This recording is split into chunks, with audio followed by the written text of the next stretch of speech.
La tigresa. En cierto lugar del exuberante estado de Michoacán, México, vivía una joven a quien la naturaleza, aquí especialmente buena y pródiga, le había ofrendado todos esos dones que pueden contribuir grandemente a la confianza en sí misma y felicidad de una mujer. Y en verdad que era éste un ser afortunado, pues poseía además una cuantiosa herencia que sus progenitores al morir, uno casi seguido del otro, le habían dejado. Su padre había sido un hombre de gran capacidad de dedicación al trabajo, por lo que mucho antes de morir ya había logrado a base de su esfuerzo personal un próspero negocio de talabartería, así como tierras y propiedades que pasaron a manos de Luisa Bravo, su hija. Existía también la probabilidad de ser aún más rica algún día al morir sus acaudalados parientes, su abuela y una tía, con quien Luisa vivía desde la muerte de sus padres. No era de sorprender, pues, por su extraordinaria belleza, y aún más por su considerable fortuna, fuera muy codiciada por los jóvenes de la localidad con aspiraciones matrimoniales. Mientras tanto, Luisa disfrutaba de la vida como mejor le gustaba.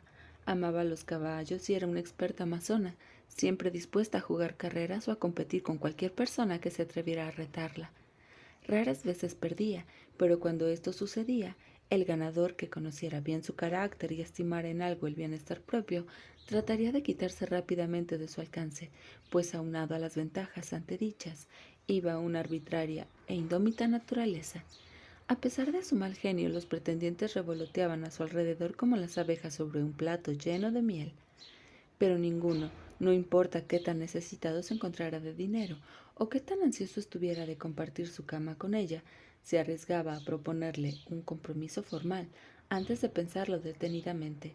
Sin embargo, donde hay tanto dinero a la par con tanta belleza, cualquiera está dispuesto a aceptar ciertos inconvenientes que toda ganga trae consigo. Se daba el caso de que Luisa no solo poseía todos los defectos inherentes a las mujeres, sino que acumulaba algunos más. Como hija única, sus padres habían vivido en constante preocupación por ella y con un miedo aterrador a perderla, aunque la niña estaba tan sana y robusta como una princesa holandesa. Todo lo que hacía o decía armaba gran revuelo entre sus parientes y gente a su alrededor, y desde luego la complacían en todos sus deseos y caprichos. El significado de la palabra obediencia no existía para ella. Nunca obedeció, pero también hay que aclarar que nunca alguien se preocupó o insistió en que lo hiciera. Sus padres la enviaron a una escuela en la capital y después a un colegio en los Estados Unidos. En estos planteles la niña se esforzaba más o menos por obedecer, obligada por las circunstancias, pero en el fondo no cambiaba su carácter de libre albedrío. Mientras se encontraba en el colegio, su vanidad exagerada y ambición desmedida por superar a todas las compañeras y ganar siempre los primeros lugares en todo, la sometían a cierta disciplina, pero cuando llegaba de vacaciones a su casa, se desquitaba dando rienda suelta a su verdadera naturaleza.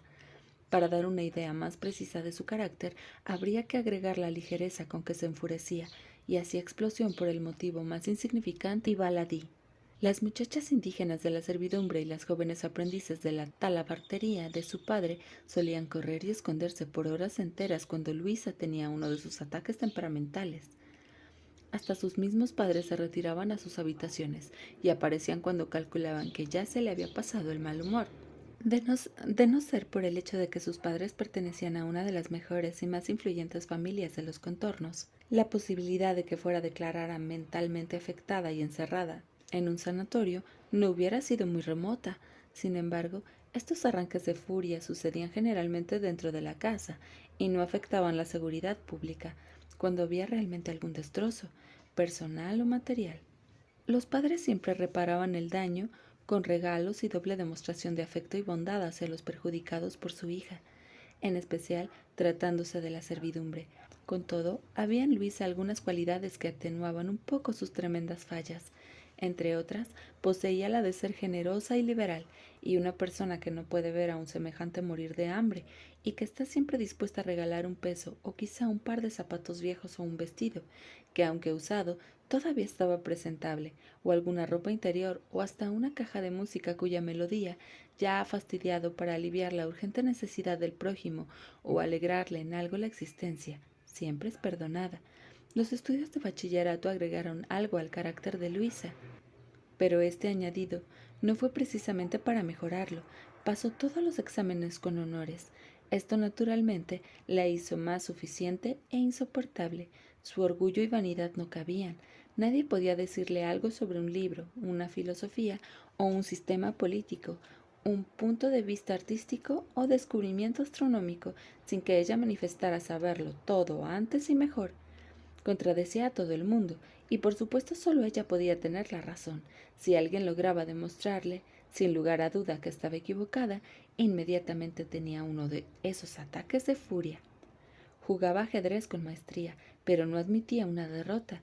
Si algún contrincante la superaba, suspendía el partido aventándole a éste no solo las piezas del juego, sino hasta el tablero.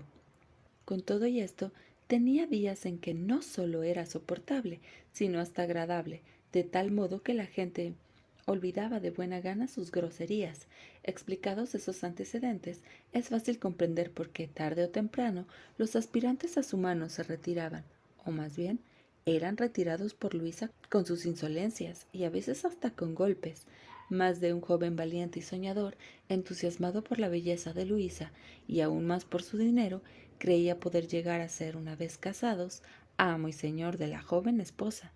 Pero esta quimérica ilusión era acariciada solo por aquellos que habían tratado a Luisa una o dos veces a lo sumo.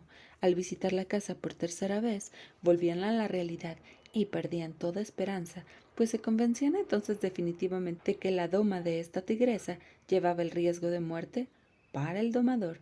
Ella, desde luego, no ponía nada de su parte porque, a decir verdad, el casarse o no, la tenía sin cuidado.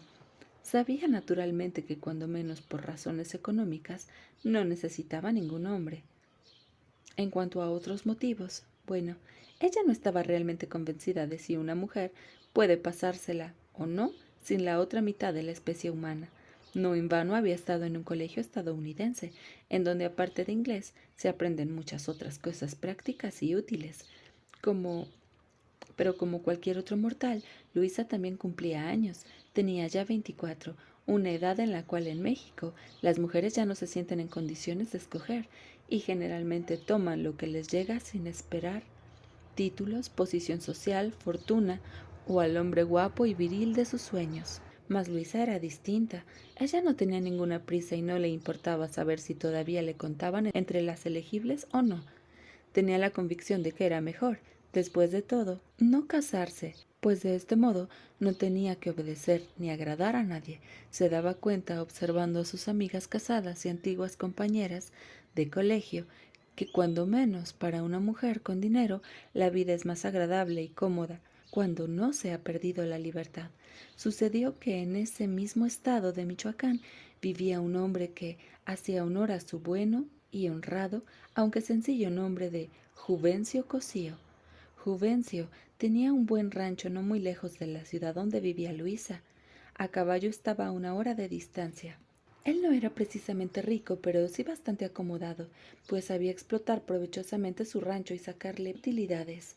Tenía unos 35 años de edad, era de constitución fuerte y estatura normal, ni bien ni mal parecido. Bueno, uno de esos hombres que no sobresalen por algo especial y que aparentemente no han destacado rompiendo marcas mundiales en los deportes. Permanecerá en el misterio el hecho de que si él había oído hablar antes de Luisa o no.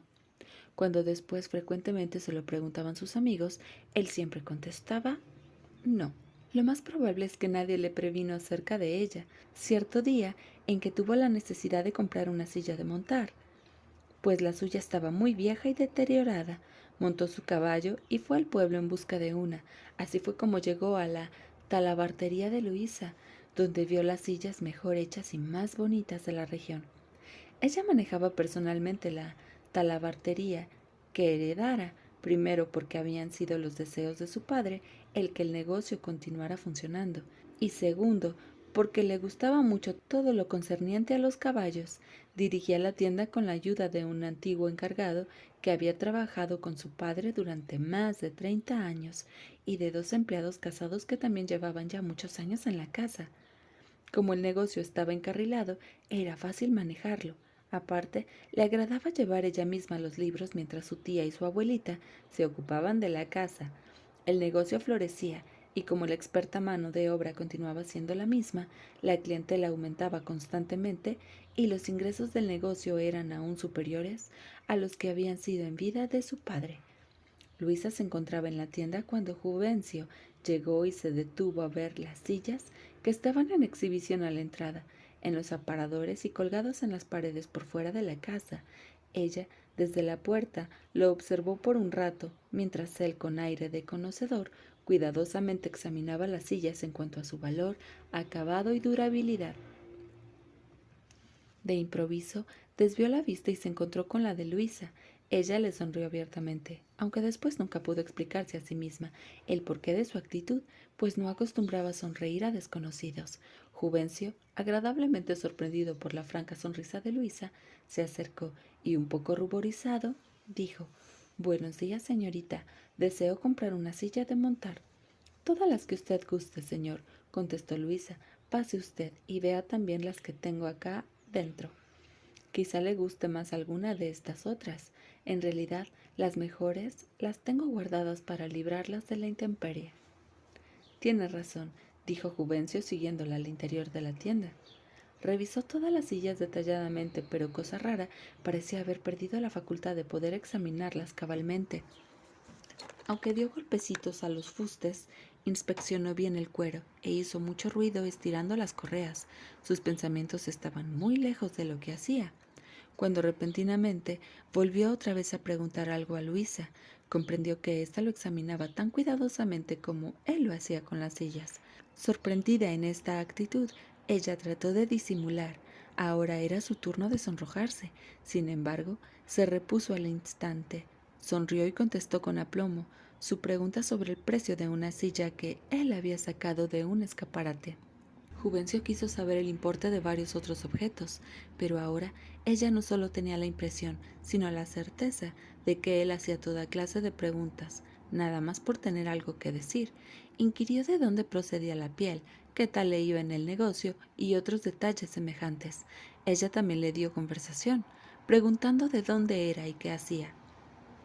Él le dijo su nombre, le describió su rancho, le informó cuántas cabezas de ganado criaba, hablaron de caballos, de cuánto maíz habían producido sus tierras el año anterior y qué cantidad de puercos había vendido al mercado. Comentaron precios y todas esas cosas conectadas con ranchos y haciendas. Después de largo rato, ninguno de los dos tenía noción del tiempo transcurrido, y no encontrando un pretexto más para alargar su estancia, se vio obligado a tratar el asunto por el cual había venido. Haciendo un gran esfuerzo, dijo: «Creo que me voy a llevar esta», y apuntó a la más cara y bonita. Sin embargo, titubeó. «Debo pensarlo un poco más y echar un vistazo por las otras talabarterías. De todos modos, si me la aparta hasta mañana, yo regreso y le decidiré definitivamente. ¿Le parece? Bueno, hasta mañana, señorita». «Hasta mañana, señor», contestó Luisa, mientras él salía pausadamente frente a la cual había dejado su caballo amarrado a un poste. El hecho de que no comprara la silla ese mismo día no sorprendió a Luisa. Por intuición femenina, sabía que él tenía hecha su decisión con respecto a la compra y que solamente había pospuesto el asunto para tener motivo de regresar al día siguiente. Huelga explicar que no buscó ninguna silla entre otros lugares, sino que se encaminó lentamente hacia su rancho. Mientras cabalgaba, Juvencio llevaba dibujada en su mente la encantadora sonrisa de Luisa, y cuando por fin llegó a su casa, se sintió irremediablemente enamorado. Al dar las 9 al día siguiente, Juvencio ya estaba de regreso en la tienda. Mas al entrar, se sintió defraudado, pues en vez de Luisa, encontró a la tía atendiendo el negocio, pero él también tenía sus recursos. «Perdón, señora, ayer vi unas sillas, pero la señorita que estaba aquí prometió enseñarme hoy otras que tiene no sé dónde, en algún otro sitio». «Ah, sí, con seguridad era Luisa, mi sobrina, pero sabe usted, no sé a cuáles se refiere. Si se espera solo 10 minutos, ella vendrá». Juvencio no tuvo que esperar ni siquiera los 10 minutos. Luisa llegó antes. Ambos se sonrieron como viejos amigos, y cuando ella envió inmediatamente a su tía a hacer alguna diligencia fuera de la tienda, Juvencio comprendió que Luisa no estaba muy renuente a quedarse unos momentos a solas con él. Otra vez empezaron por ver sillas y arreos, pero tal y como el día anterior, la conversación pronto se desvivió y platicaron largamente sobre distintos temas hasta que él se dio cuenta con pena que las horas habían volado y que no había más remedio que comprar la silla, despedirse e irse. Cuando ella había recibido el dinero y por lo tanto el trato se consideraba completamente cerrado, Juvencio dijo: «Señorita, hay algunas otras cosas que necesito, tales como mantas y guarniciones. Creo que tendré que regresar dentro de unos días a verla». «Esta es su casa, caballero. No deje de venir cuando guste. Siempre será bienvenido». «¿Lo dice de veras o solo como una frase comercial?» «No», rió Luisa, «lo digo de veras, y para demostrárselo, lo invito a almorzar a mi casa». Cuando los dos entraron al comedor, ya la abuela y la tía habían terminado, aparentemente cansadas de esperar y además acostumbradas a que Luisa llegaba a comer cuando le daba la gana. Por cortesía permanecieron las dos damas a la mesa, hasta que se sirvió la sopa. Después se excusaron amablemente, se levantaron y salieron de la pieza. El almuerzo de Luisa y Juvencio duró hora y media más. En la mañana del tercer día, Juvencio regresó, esta vez a comprar unos cinchos, y desde ese día se aparecía por la tienda casi cada tercer día a comprar, o a cambiar algo, a ordenar alguna pieza especial o a la medida. Y ya era regla establecida el que siempre se quedara después a almorzar en casa de Luisa. Sucedió que a veces tenía algunos encargos que hacer por el pueblo que lo demoraban hasta ya entrada la noche, y entonces naturalmente le invitaban también a cenar. En una de esas ocasiones en que se retrasó en el pueblo hasta ya tarde y en que llegó a cenar a casa de Luisa, empezó a llover fuerte y persistentemente, tanto que a la hora de querer salir de emprender el regreso a su rancho, aquello se había convertido en un diluvio. No se podía distinguir un objeto a 1 metro de distancia y no había probabilidades de que amainara la tormenta. Ni pensar en ir a un hotel, dijeron las señoras de la casa. Bien podía quedarse a dormir allí, pues tenían cuartos de sobra con muchas mejores camas que las que podían encontrar en cualquier albergue. Juvencio aceptó su hospedaje, agradecido, olvidándose acto seguido del mal tiempo ante la perspectiva de prolongar la velada en compañía de Luisa. 2 semanas después correspondió a la hospitalidad, invitando a las 3 damas a visitar un domingo su rancho. Tras de esta visita, Juvencio se presentó una tarde muy formalmente a pedir la mano de Luisa. Ninguna de las dos señoras mayores se opuso a lo solicitado, pues Juvencio era un caballero con todas las cualidades para ser un buen marido, de familia sencilla pero honorable, acomodado, trabajador y sin vicios. Naturalmente Juvencio antes lo había consultado con Luisa, y como ésta tenía ya lista su respuesta desde hacía tiempo, contestó simplemente sí. ¿Por qué no? Sin embargo, aquella noche la abuela dijo a la tía de Luisa: «Para mí que estos dos están todavía muy lejos del matrimonio, y hasta que yo no los vea en la misma cama, no creeré que están casados. Por lo pronto, no prepares vestuario ni nada. Tampoco hay que contarlo a las amistades». Estas advertencias salían sobrando, pues la tía se sentía tan escéptica como la abuela de que el matrimonio se llevara a cabo. A la semana de estar comprometidos, Juvencio platicaba una mañana con Luisa en la tienda. La conversación giró sobre sillas de montar, y Juvencio dijo: «Pues mira, Licha, a pesar de que tienes una talabartería, la verdad es que no sabes mucho de esto». Esta declaración de Juvencio había sido provocada por Luisa ante su insistencia en que cierto cuero era mejor y de más valor. Él no quería darle la razón, porque iba en contra de sus principios mentir nada más por ceder. Como buen ranchero, sabía por experiencia cuál piel tenía más durabilidad, resistencia y calidad. Luisa se puso furiosa y gritó: «Desde que nací, he vivido entre sillas, correas y guarniciones, y ahora me vienes a decir tú en mi cara que yo no conozco de pieles». «Sí, eso dije porque esa es mi opinión sincera», contestó Juvencio calmadamente. «Mira, no te pienses ni por un segundo que me puedes ordenar, ni ahorita ni cuando estamos casados, que pensándolo bien, no creo que lo estaremos. A mí nadie me va a mandar, y más vale que lo sepas de una vez para que te largues de aquí y no te aparezcas más, si no quieres que te aviente con algo y te mande al hospital a recapacitar tus necedades». está bien, como tú quieras, dijo él. Al salir Juvencio, ella aventó violentamente la puerta tras él. Después corrió a su casa. Bueno, de ese salvaje ya me libré, dijo a su tía. Imagínate, pensaba que me podía hablar así como así a mí. Al cabo, yo no necesito de ningún hombre. De todos modos, él sería el último con quien yo me casara. Ni la abuela ni la tía comentaron más el asunto, pues no era novedad para ellas. Ni siquiera suspiraron. En realidad a ellas tampoco les importaba si Luisa se casaba o no. Sabían perfectamente que de todos modos haría lo que se le antojara. Pero por lo visto Juvencio pensaba distinto. No se retiró como habían hecho todos los anteriores pretendientes después de un encuentro de estos. No, a los 4 días reapareció por la tienda y Luisa se sorprendió al verlo cara a cara en el mostrador. Parecía haber olvidado que ella lo había corrido y que entraba a la tienda más bien como por costumbre. Luisa no estuvo muy amigable, pero también como por costumbre lo invitó a almorzar. Por unos cuantos días todo marchó bien, pero una tarde ella sostenía que una vaca puede dar leche antes de haber tenido becerro. Afirmaba haber aprendido esto en el colegio de los Estados Unidos, por lo que él contestó: Escucha, Licha, si aprendiste eso en una escuela gringa, entonces los maestros de esa escuela no son más que unos asnos estúpidos. Y si todo lo que aprendiste allá es por el estilo, entonces tu educación deja mucho que desear. ¿Quieres decir que tú sabes más que esos profesores? ¿Tú? ¿Tú, campesino? A lo mejor, replicó él riendo, justamente porque soy un campesino, sé que una vaca hasta no haber tenido crío no puede dar leche.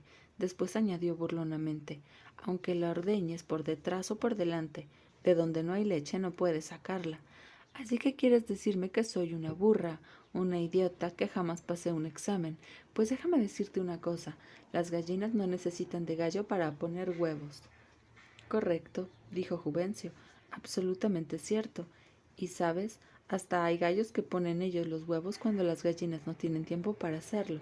Y hay mulas que pueden parir. Y también es cierto que hay muchos niños que nacen sin tener padre. Luisa repuso: ¿Con qué gozas contradiciéndome? Después de todo, yo me educaba mientras tú alimentabas marranos. Si nosotros, y me refiero a todos los campesinos como yo, no alimentáramos puercos, todos tus sabiendos profesores se morirían de hambre. En oyendo esto último, Luisa montó en cólera. Nunca pensó él que un ser humano podía encolerizarse tanto. Ella gritaba a todo pulmón: Admite, sí o no, que yo tengo la razón. Tú tienes la razón, pero una vaca que no ha tenido crío no tiene leche, y si existe una vaca de esas que tú dices es un milagro, y los milagros son la excepción. En agricultura no podemos depender ni de milagros ni de excepciones. Así es que te sigues burlando de mí, insultándome. No te estoy insultando, Licha, te estoy exponiendo hechos que por la práctica sé mejor que tú. La calma con la que él había pronunciado esas palabras enfureció más a Luisa. Se acercó a la mesa sobre la cual había un grueso jarrón de barro, lo tomó en sus manos y lo lanzó a la cabeza de su antagonista. La piel se le abrió y la sangre empezó a correr por la cara de Juvencio en gruesos hilos.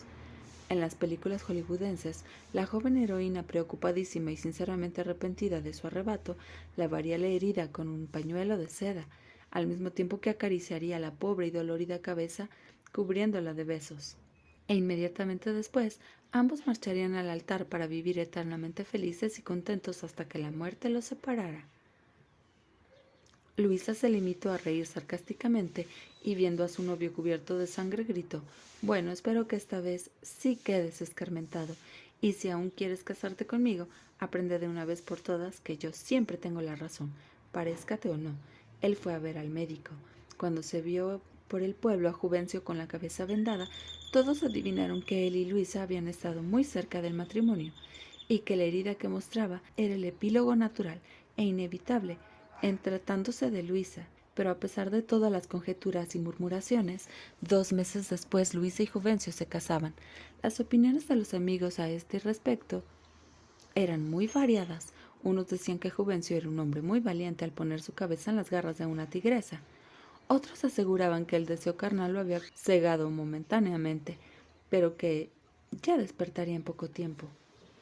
Otros comentaban que no, que todo era al contrario, que seguramente las cosas ya habían ido tan lejos que él se había visto obligado a casarse, y aún otros sostenían que en el fondo de todo estaba la avaricia y el interés que le hacía aguantarse y olvidar todo lo demás.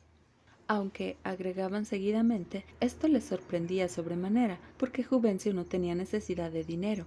Hasta había quien aseveraba que Juvencio era un poco anormal, y que a pesar de su aspecto viril, gozaba estando bajo el yugo y dominio brutal de una mujer como Luisa.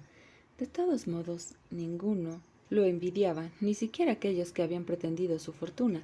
Todos afirmaban sentirse muy contentos de no estar en su lugar. Durante los agasajos motivados por el casamiento, Juvencio puso una cara inescrutable, mas cuando le preguntaban cómo iban a arreglar tal o cual asunto de la casa o de su vida futura, siempre contestaba que todo se haría según los deseos de Luisa. A veces, ya avanzada la noche y con ella también las copas, muchos caballeros y hasta algunas damas bromeaban acerca de la novia decidida y autoritaria y del débil y complaciente marido. Un grupo de señoras ya entradas en años opinaban que una nueva era se implantaba en México y que las mujeres por fin habían alcanzado sus justos y merecidos derechos, mas todas esas bromas, tendientes a ridiculizarlo, dejaban a Juvencio tan indiferente como si estuviera en la luna. En pleno banquete de bodas, uno de sus amigos, que había más de lo debido, se levantó gritando: Bencho, creo que te mandamos una ambulancia mañana temprano para que recojas tus huesos. Fuertes carcajadas se escucharon alrededor de la mesa. Este era un chiste no solo de muy mal gusto, sino en extremo peligroso.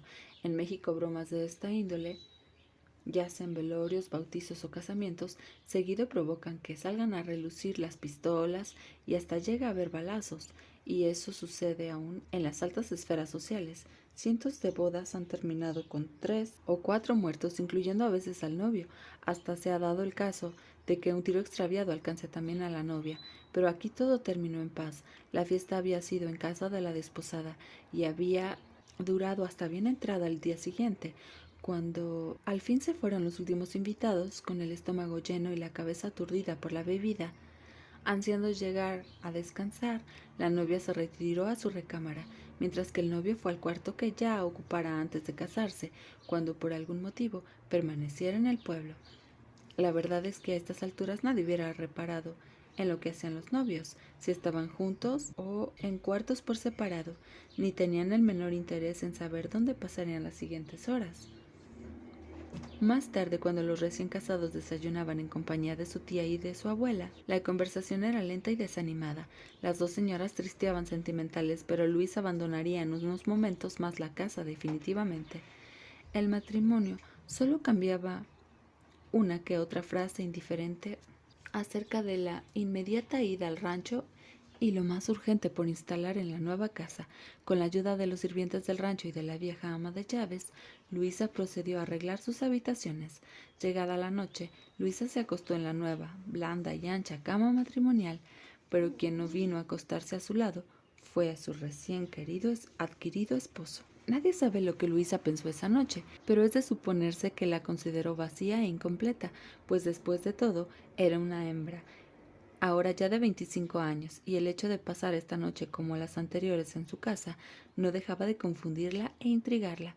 Sabía perfectamente que existe una diferencia entre estar y no estar casada, pero no tuvo oportunidad de investigar personalmente esta diferencia, porque también la siguiente noche permaneció sola.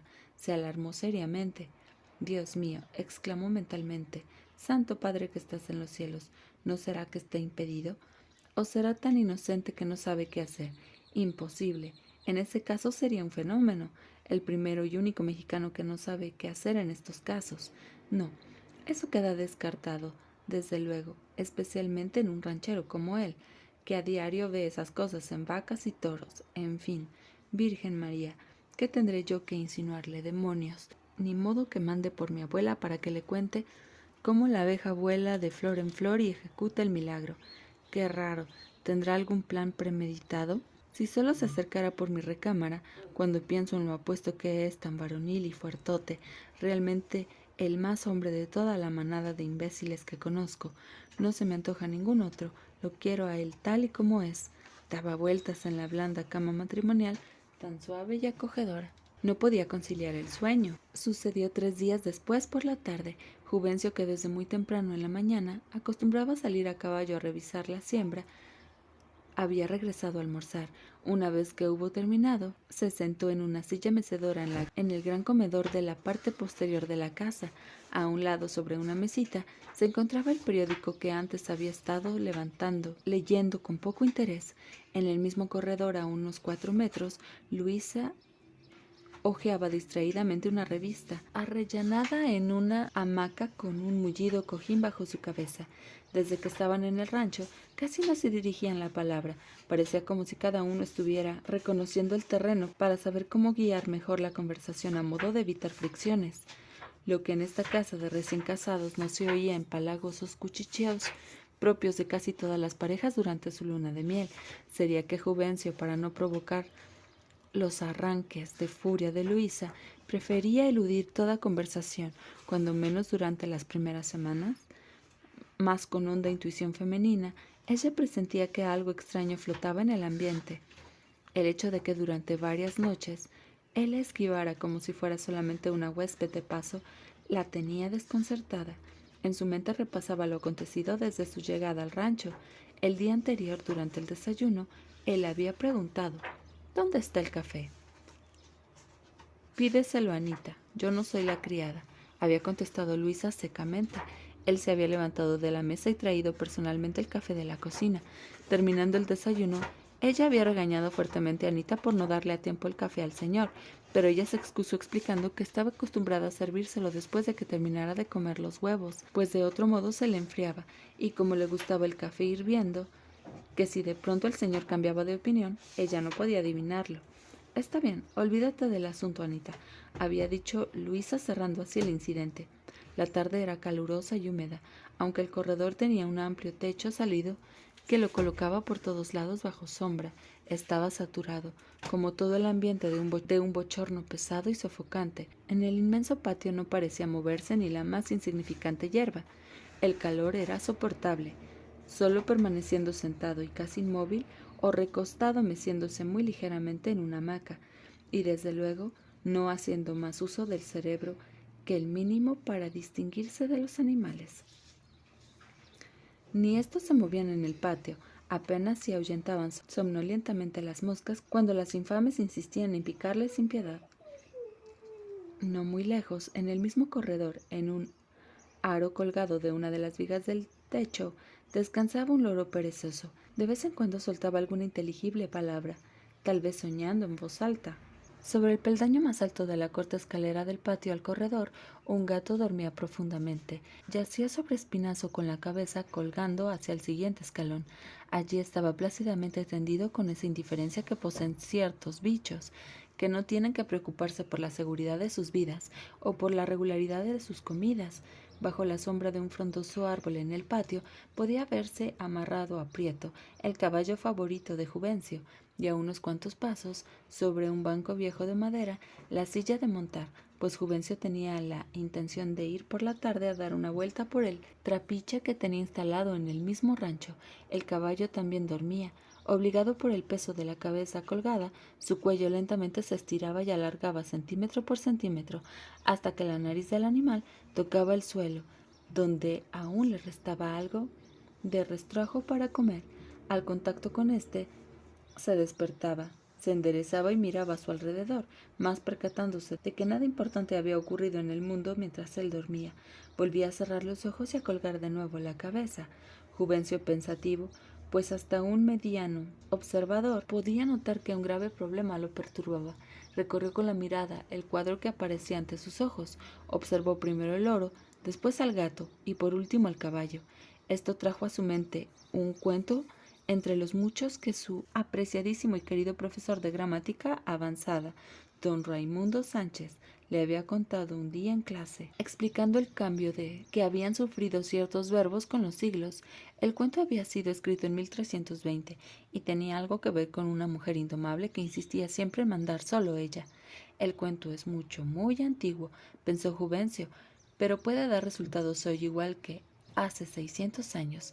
¿De qué sirve un buen ejemplo en un libro si no puede uno servirse de él para su propio bien? Cambió su silla mecedora de posición y la colocó de tal modo que podía dominar con la vista todo el patio. Levantó los brazos, se estiró ligeramente, bostezó y tomó el periódico de la mesa. Después lo volvió a dejar. De pronto clava su vista en el perico, que amodorrado se mece en su columpio a solo unos 3 metros de distancia, y le grita con voz de mando: «Oye, loro, ve a la cocina y tráeme un jarro de café. Tengo sed». El loro, despertando al oír aquellas palabras, se rasca el pescuezo con su patita, camina de un lado a otro dentro de su aro y trata de reanudar su interrumpida siesta. «¿Con que no me obedeces? Pues ya verás».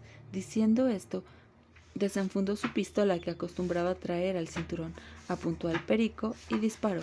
Se oyó un ligero aleteo, volaron algunas plumas y el animalito se tambaleó tratando todavía de asirse al aro, pero sus garras se abrieron y el pobre cayó sobre el piso con las alas extendidas. Juvencio colocó la pistola sobre la mesa después de hacerla girar un rato en un dedo mientras reflexionaba. Acto seguido miró al gato, que estaba tan profundamente dormido que ni siquiera se le oía ronronear. «Gato», gritó Juvencio, «corre a la cocina y tráeme café. Muévete, tengo sed». Desde que su marido se había dirigido al perico pidiéndole café, Luisa había volteado a verlo, pero había interpretado las cosas como una broma y no había puesto mayor atención al asunto.